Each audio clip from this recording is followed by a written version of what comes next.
Welcome to my Self-Care Shit, the podcast, where we talk about what true self-care looks and feels like. I'm your host, Kathy Love, two-time TEDx speaker, author, and self-care coach. Each week, we'll have honest conversations on how to create the peace and stability we crave in our lives.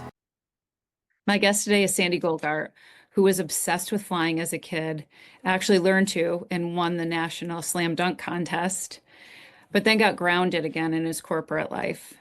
I have been lucky enough to meet him as he's learned to fly again post-corporate, as he's become the principal of Segway Enterprises and CEO of Life Peels. I know him as a friend and a coach, and I'm excited for you to get to meet him today. Oh boy, I'm having a little stage fright. Nonsense. All right. We got the edit button. Like, what's Yes, to worry exactly. about? Right. Yeah. All right.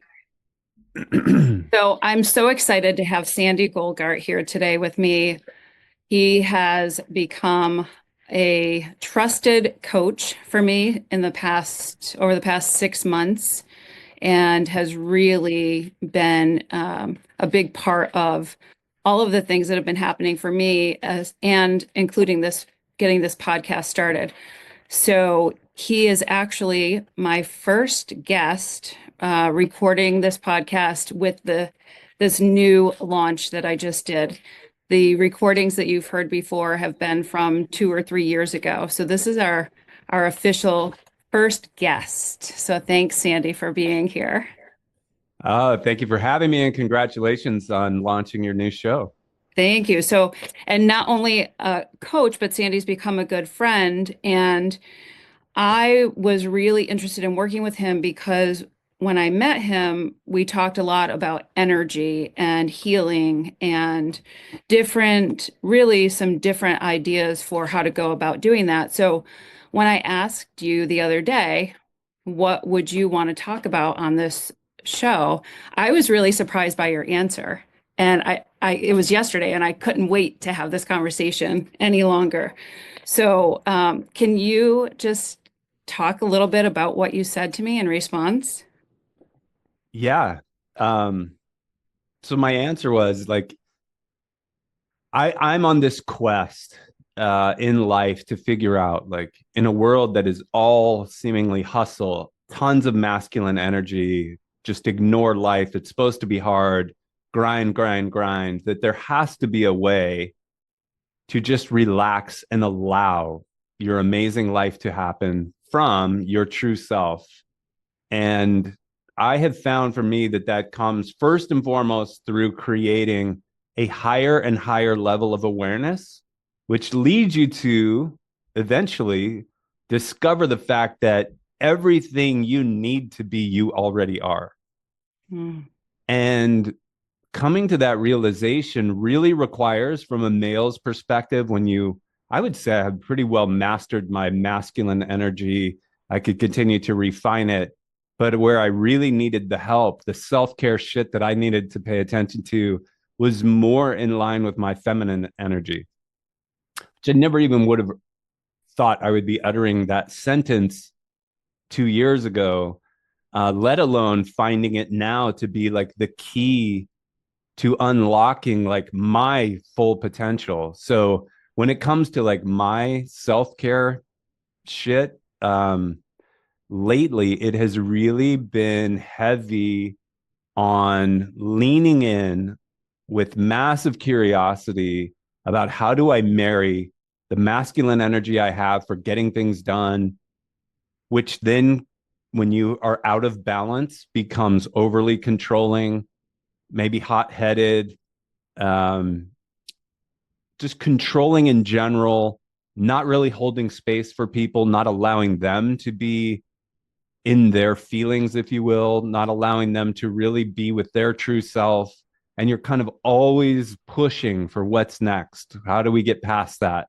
And what I've come to realize is how important it is to hold space, not only for other people, but yourself. Allow yourself to grieve, allow yourself to acknowledge that you are this spiritual being having a human experience, and your entire job is to create enough awareness that you can allow this unbelievable like source of energy to flow through you, right? Like there's this kind of divine energy that is dying to come through you, and it's our job to let it.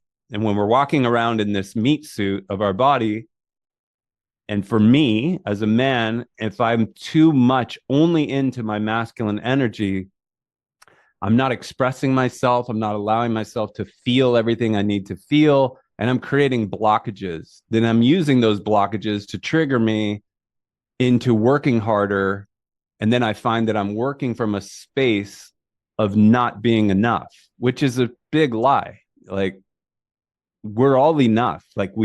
When we were being held as little babies, everyone was in awe of the miracle that had just been produced. Then we learned, oh, I need to do these certain behaviors to get recognition, acknowledgement, and to become good enough.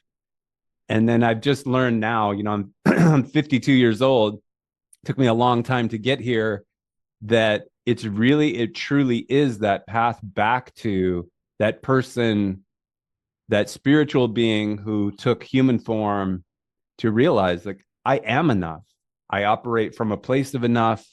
I need to acknowledge like how amazing I am, not from an ego place, but that we're all from a shared collective where we're all amazing human beings. Find the amazing in everybody, allow their amazing to emerge, much like you're doing right now with your podcast, your My Self Care shit workbooks and coaching and everything else that you're doing with the retreats.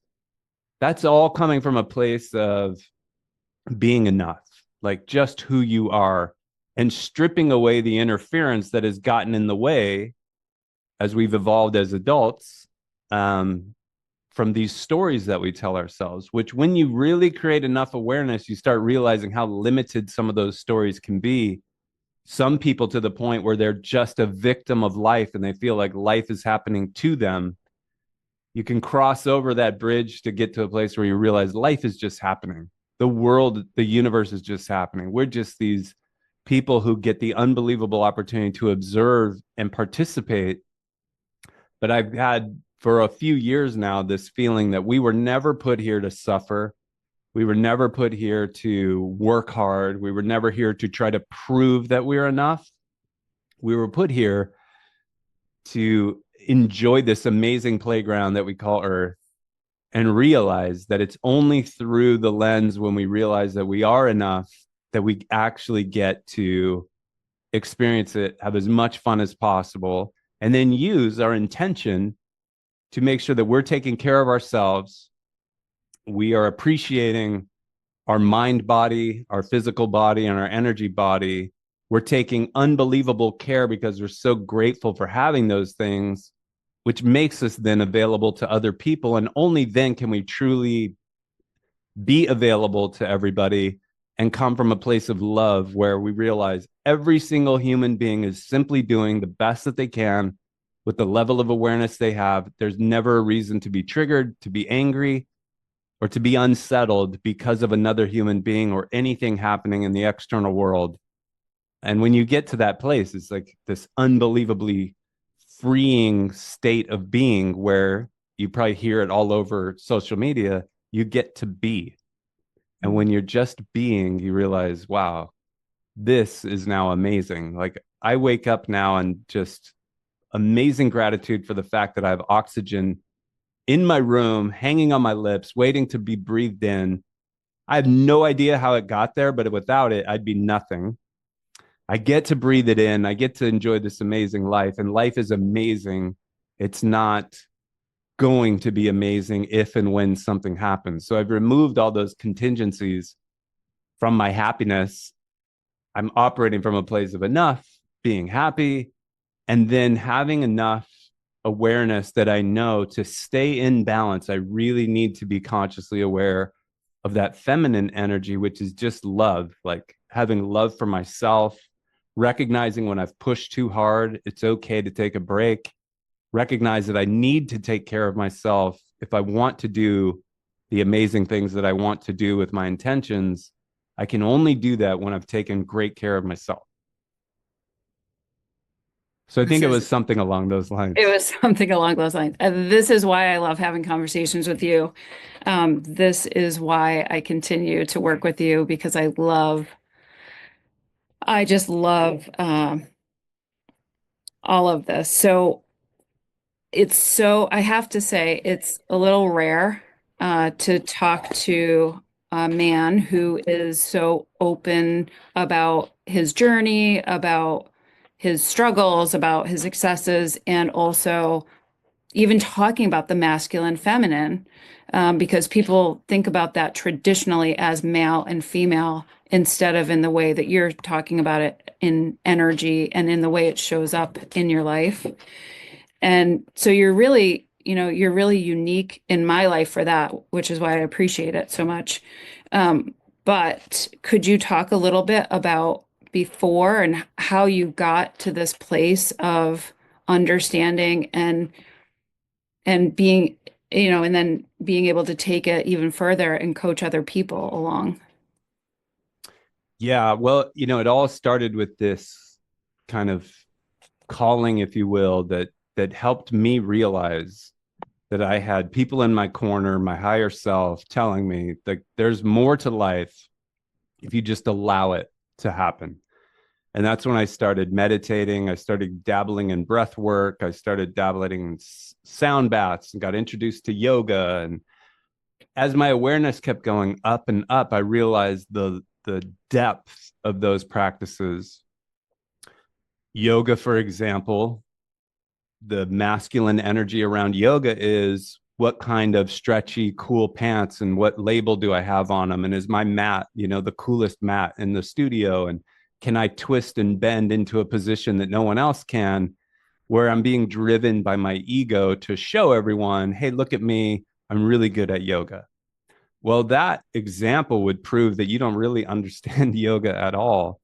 The mat is really a reflection of your life, and it's really designed to help you point out where you're being met in life with circumstances, people, and relationships where you're finding resistance. And can you learn to breathe through that to get to a place where you allow yourself to fall into these poses, not work so hard that you can muscle past any pain and discomfort to get into this pose to show everyone, hey, look at me, I'm so great at yoga. Oh, by the way, I have the newest copper water bottle, and all the other things. Like, so that's, one example, which then led me into Ayurveda, which is the sister practice to yoga, where I understood so much more about balance. So Ayurveda is based on 3 different body compositions, 3 different doshas. Mine happens to be a pitta. And as I read through the pitta description and find what it's like to be a pitta constitution or body type and be out of balance, it's like every time I've run into problems in my life, it's because I've been out of balance. So then it is a great mirror for me to realize there's a resistance in my life because I'm being too controlling over the outcome. I'm too attached to the way things need to work out from my perspective for me to be happy. I run hot. I've overheated from exhaustion in different races or in heat. And Ayurveda teaches you there are ways to cool and calm your system to become in balance. And when you're in balance, you're filled with humor, love, compassion, and you actually become even more powerful. Your energy starts to soar. You have the ability to influence things, but do it from a place of love, compassion, and holding space for people. But you become far more powerful. We probably all had a boss or something at some point that was overly controlling, overly heated, very much tied to very specific outcomes. And they lived in a world of manipulation where they're trying to manipulate you to do what they need to get to a certain outcome. Sounds great. A lot of people misplace that as thinking they are powerful because they've learned the art of manipulation. But the real secret to me that I've found is the best results rely on inspiration. When you help somebody get back in touch with what they are so incredibly good at what they were brought into this world with as far as their unique gifts, and you allow them to bring those gifts forward, you'll see team dynamics really start to change, and you'll see people willingly start to change and do their best work when you give them the space to operate, to be who they really are. And that comes with understanding that men, not every day is going to be their best day. Give them the space, hold some love for them, let them remain in touch, because we're all a victim of all of these external factors that are trying to manipulate us, whether it's religion, school, work, our upbringing, narratives that we've inherited over time. It could even be generational teachings that we have embodied that tell us, I have to do this way. And the moment that you are operating from a state of I have to instead of I choose to, you're operating in a world of manipulation. And that's why you find it so hard to live. When you're choosing and you have the awareness to realize, I also have the option to not do this. It's a very freeing state to operate in, because then the moment I choose to do something, just like when I trained for this event that I just did, which was the hardest physical thing I've ever done in my life, I was a conscious effort to choose it. And once I chose it, I realized it's my job now to take every step joyfully, not hate it, not criticize, not overanalyze. And I had the most amazing time and amazing experience because I allowed myself to recognize this is a choice. It's nothing I have to do. It wasn't something I was letting my ego dictate. It was something I let my heart dictate. And when you learn to live from the heart, as opposed to your head and your brain, all the answers just start to kind of come, to you. And a big part of my journey in getting here has been raising my awareness to a level that I could now see patterns, I could see energy, I could feel people's intentions. And I started to recognize things that I didn't like in my life, things that weren't serving me, boundaries that I had not put up that I need to put up to protect myself, protect my own joy, and start to realize that if I wasn't changing those things, I was choosing them. So if I wanted to remain miserable, I had to choose, okay, I'm going to be okay with this and I'm going to sit with it, but it's my total accountability that these things continue to happen. And I started just allowing for those changes and alignment to take place. And I realized there were things in my life that had happened decades ago that I felt so much shame about, that I buried them, never talked about them, never let anybody know about them. And I recognized like how much that was holding me back. But a feminine energy is one that allows for you to feel those things and then ultimately express them. And then you realize the universe is constantly promoting and protecting us. So as soon as I started talking about those things, I realized these are freeing me. There was nothing to ever be ashamed of. There was nothing to ever needed to hold in. But my masculine energy was telling me for 30 years, hold it in, be strong, be the man you're supposed to be the leader. Don't show pain, don't show discomfort. Show the world this facade that you're invincible, that nothing can hurt you. And then do hard things and show people that you're not human. And if you ever want to really limit the amount of people you can relate to, stop being human, start being perfect. No one will be able to relate to you because we're all human. We're all making mistakes. We all have these things that have happened in our lives. And until you have the conscious awareness to say, yeah, that happened to me. Let me dig into that. Let me go deep into the shadows. Let me pull it out. And I'll realize as I pull it out into the light, it has nothing on me. It's just something that happened. And then I can start to rewire my own thoughts about it, which change my feelings about it, which make me realize that somebody that I thought did something horrible to me didn't do anything to me. They just did something. I gave it the meaning, I gave it the power to control me, make me feel miserable. And then it was my choice to bury that, hold on to it, and pretend like it didn't exist. But it's always there. And it starts coming up in meditation and other places. And I just found I really need to deal with some of these things. I need to pull them out into the light, recognize they have zero power over me. They were just lessons that I needed to learn. And when you realize that's all there is, life will put circumstances, people, and relationships in your life for you to learn where you're not free, so that you can learn to start realizing I'm the only person that I need to be accountable to. And I need to take full accountability for how I allowed those things to happen, that they did happen. And it's my job to deal with them, learn the lessons, and then I can spiral up and my energy starts to soar. People can start to see it, feel it, and you become amazingly powerful without being that ego driven, power hungry person. You can lead, with kindness and love, and really have love for everybody, no matter what they've quote unquote done to you, which is nothing. They just did. And you can let go of your part in it. Peter Crone is a guy who I follow who says, if you look back at your history, you recognize all the problems you think you have. What's the one consistent thing? You were there. Every relationship that went wrong, you were there. Every circumstance that was bad, you were there. So who's the common thread in all the bad things that you thought happened to you is you. And that helps you, helps me recognize that I really do need to take full accountability, not shame myself, but be proud of myself that I'm in a place where I can recognize it. I can pull it out, recognize that I'm constantly being promoted, protected.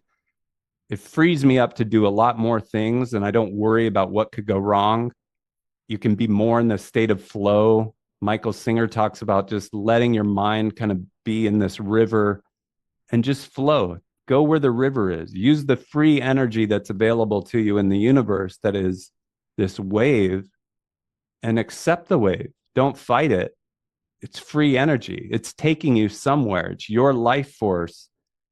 And I just realized for 30 years, I was the one fighting all of that, making life a lot more difficult. Now life happens kind of in ease. A lot of people externally would look at things that have happened in my life and they'd say, like, oh, that must have been really hard, or this isn't going so well.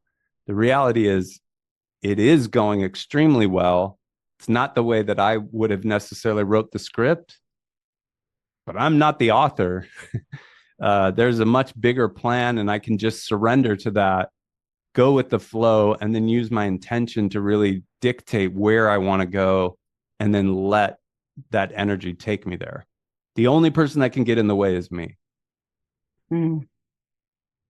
It sounds like the masculine energy has a lot to do with protecting yourself.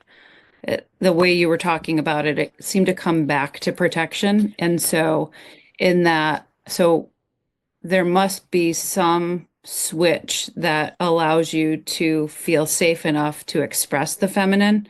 And I know this is something I look at for myself, going through the things that I went through and had to take care of. I definitely was in that masculine energy much more than the feminine, and I've been working on that balance. It would be it would be so amazing to have more people with the level of understanding that you have and the awareness that you have.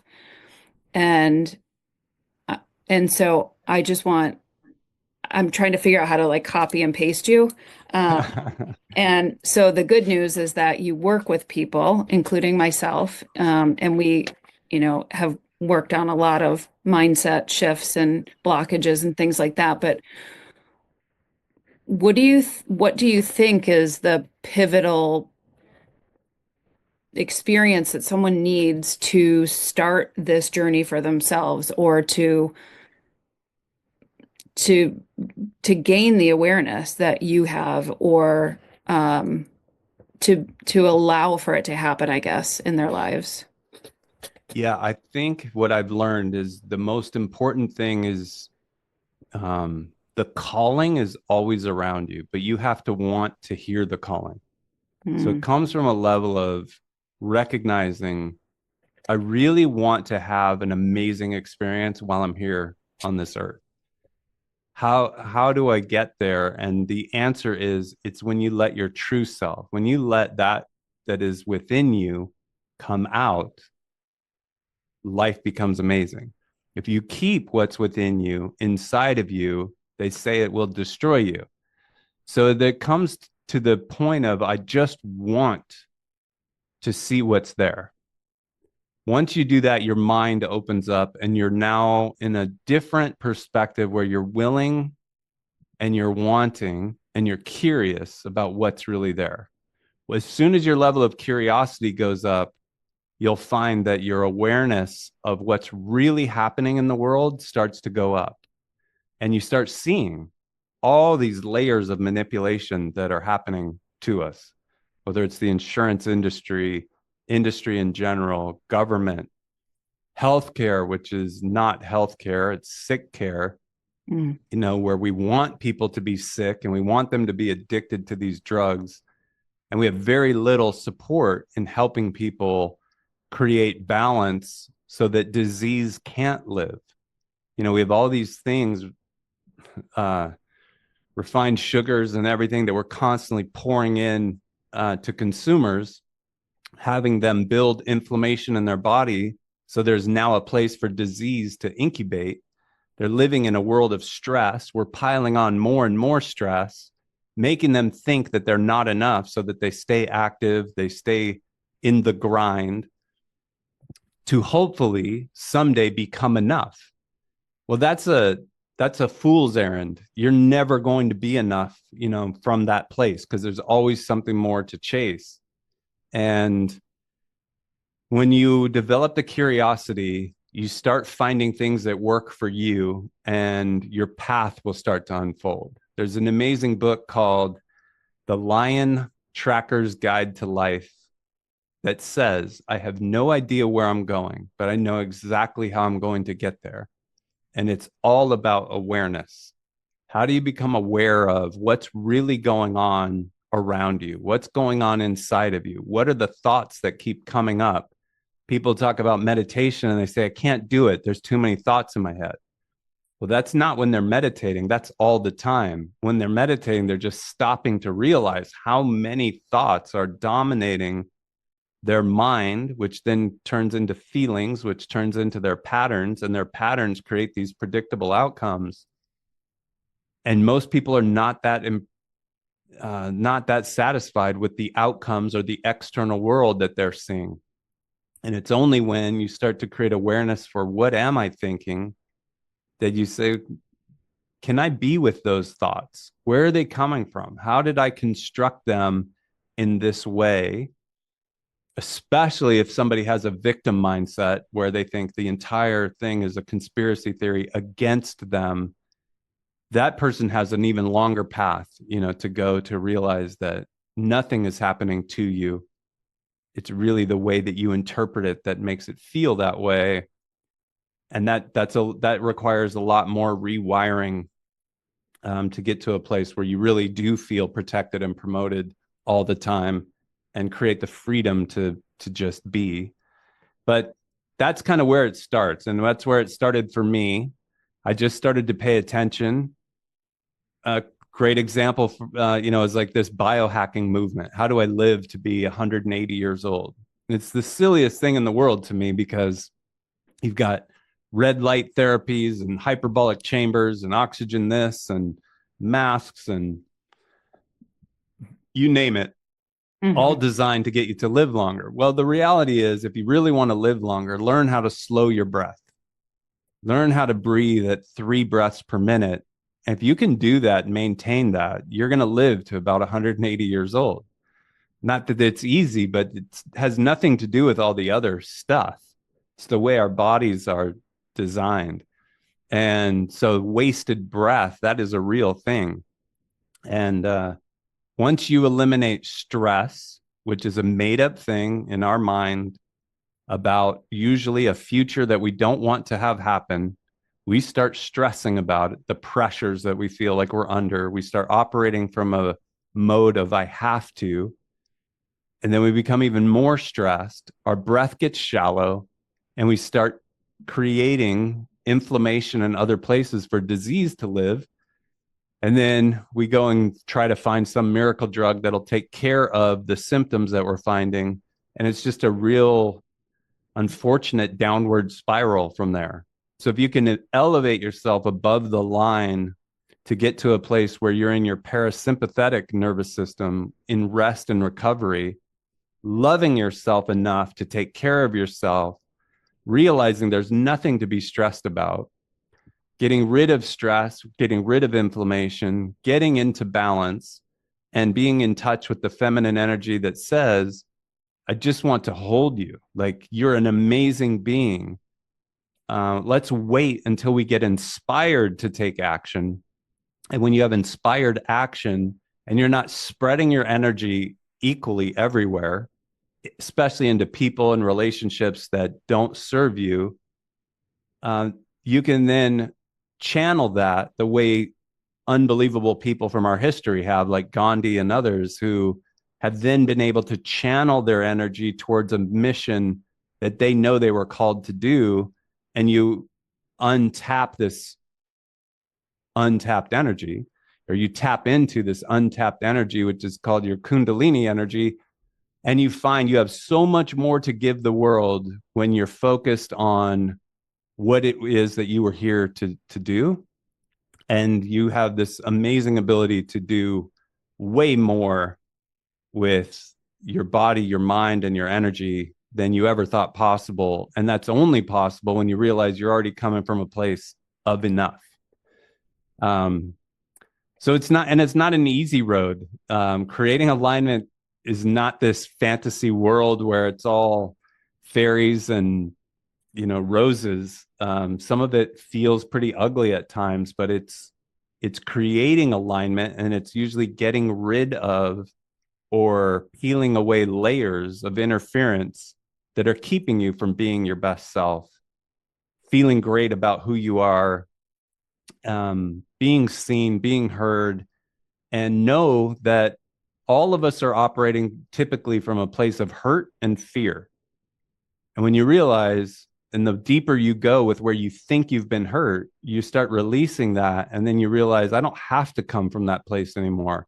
I can really come from a place of love, affection for all human beings. It doesn't matter how ugly you think one person is in the way that they're acting. They are simply doing the best they can with the level of awareness they have.